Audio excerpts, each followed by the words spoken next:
ನಿನ್ನ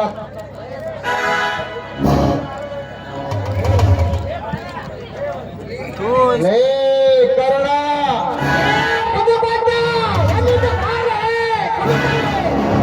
ನಿನ್ನ ತಂದೆ ತಾಯಿಗಳನ್ನು ಕೊಂದು ಯಾವುದೇ ಸಾಕ್ಷಿ ಇಲ್ಲದೆ ಬಿಟ್ಟು ಹಾಕಿಬಿಟ್ಟಿರುವೆ. ನನ್ನ ತಂದೆ ತಾಯಿಯನ್ನು ಕೊಂದು ನನ್ನ ಸರ್ವ ಆಸ್ತಿಯನ್ನು ನಾನು ವಶಪಡಿಸಿಕೊಂಡಿರುವೆ. ನೀನೇನಾದರೂ ಈ ರೀತಿ ಎಗರಾಡಿದರೆ ನಿನ್ನ ತಂದೆ ತಾಯಿ ಹೋದ ಜಾಗಕ್ಕೆ ನಿನಗೂ ಕಳಿಸುವೆ. ಎಚ್ಚರ.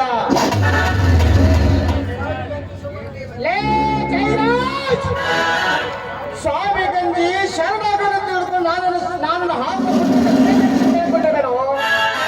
ನನ್ನ ತಂದೆ ತಾಯಿ ಕೊಲೆ ಮಾಡಿದ ಅವರನ್ನು ಸರ್ವನಾಶ ಮಾಡಲು ಗರ್ಭವತಿಯಲ್ಲಿ ಚಲಿಸಿದ ಕಲಿಯುಗದ ಕಾರಣ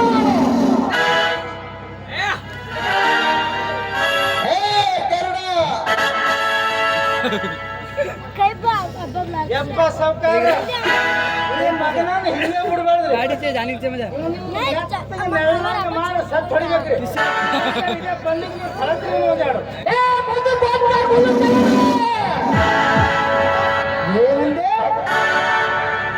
ಈ ನಿನ್ನ ಓಡಗಳನ್ನು ಕಟ್ಟಿಸಿ ಹಾಕಿದಕ್ಕೆ ನಿನಗೆ ಅಷ್ಟೊಂದು ಪಾಲಿಸಲು ಬರ್ತಲ್ಲ ಮಗನೇ.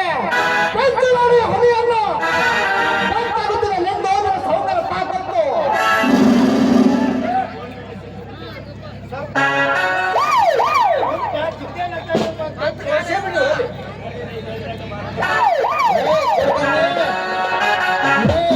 ಹಾಗೆ ಬಾರಿ ಕಡೆದುಕೊಂಡು ನಾಲ್ಕು ಬಾರಿಸಿದರೆ ಇವನ ಸ್ವಪ್ನ ಕಡಿಮೆಯಾಗಬಹುದು.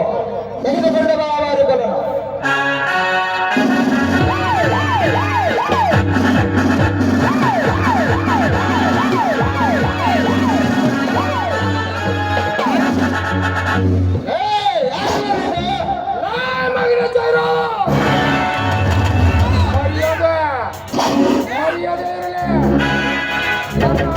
ಕಟ್ಟಿರುವ ಹಾಕ ಬಿಚ್ಚಿದರೆ ಇಲ್ಲಂದರೆ ಪರಮಾತ್ಮನ ಆಸ್ಥಾನಕ್ಕೆ ಕಳಿಸಿಬಿಡುತ್ತೇನೆ ಮಗನೇ. ಹುಷಾರ್.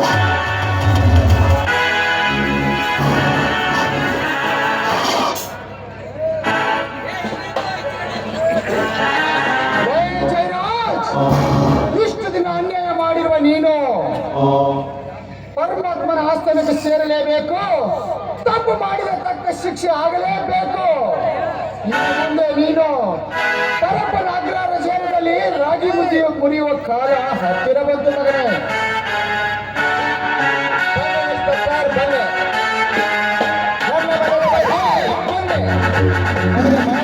ಮಾತನಾಡುತ್ತಿರೋಣ. ಹಾಕಿ ಇನ್ಸ್ಪೆಕ್ಟರ್, ಒತ್ತುವಳಿಗೆ ಹಾಕಿ. ಮಿಸ್ಟರ್ ಜಯರಾಜ್ ಅವರೇ, ಇವನು ನಿಮ್ಮ ಮನೆಗೆ ಕಳ್ಳತನ ಮಾಡಕ್ಕೆ ಬಂದ ನಾಯಿಲ್ಲ, ದರೋಡೆ ಮಾಡಕ್ಕೆ ಬಂದವರ.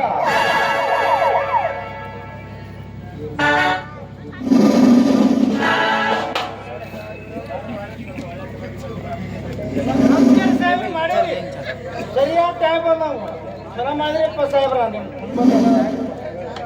ಜಯರಾಜ್, ಧರ್ಮದ ತುಂಬಿರುವ ಇಂಥ ಕಲಿಯುಗದಲ್ಲಿ ನಿಮ್ಮಂತ ಗರ್ಜಸಿ ಕೇಳುವ ಅಂದರು ಹುಟ್ಟಿ ಬಂದಿರುವ ಗಂಡು ಕಲಿಯಿರುವ ಮಿಸ್ಟರ್ ಅರ್ಜುನ್, ಇವರು ನಮ್ಮ SP, ಇವರು ಮಿಸ್ಟರ್ SP ಅಂತ ತಿಳಿದುಕೊಳ್ಳಿ. ಸತ್ಯ, ಈ ಎಲ್ಲ ನನ್ನ ಮಕ್ಕಳನ್ನು ಓದ್ದು ಒಳಗಡೆ ಹಾಕು. ಕರೆದುಕೊಂಡು ನಡೆಯುವರಿಗೆ ಸ್ಟೇಷನ್ಗೆ.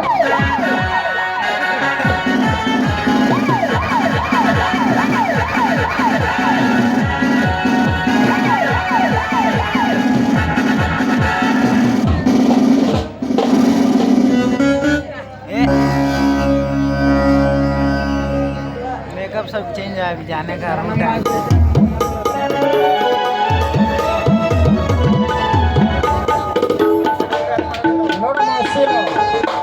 ಇಷ್ಟು ದಿನ ಮಾಡಿರುವ ನೀನು ಅನ್ಯಾಯ, ನೀನು ಮಾಡಿರುವ ತಪ್ಪಿಗೆ ಕಾನೂನು ಪರವಾಗಿ ನಿನ್ನನ್ನು ಕೂಡ ಅರೆಸ್ಟ್ ಮಾಡಲೇಬೇಕಾಗುತ್ತದೆ. ಸತ್ಯ, ನನ್ನ ಸೊಸೆಯನ್ನು ಕೂಡ ಅರೆಸ್ಟ್ ಮಾಡಿಕೊಂಡು ನಡೆ. Okay sir.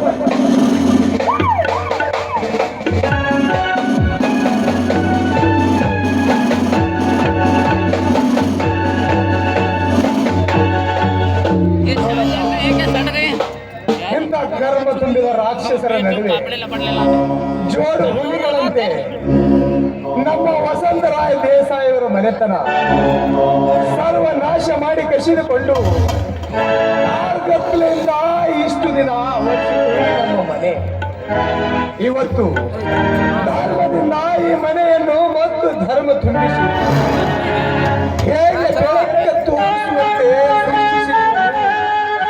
ಈ ಕಲಿಯುಗದ ಜೋಡು ಗರ್ಜಿಸಿದ ಕರುಣಾರ್ಜುನರಾಗಿ ಮುಂದೆ ಈ ಸಮಾಜಕ್ಕೆ ತಂದೆ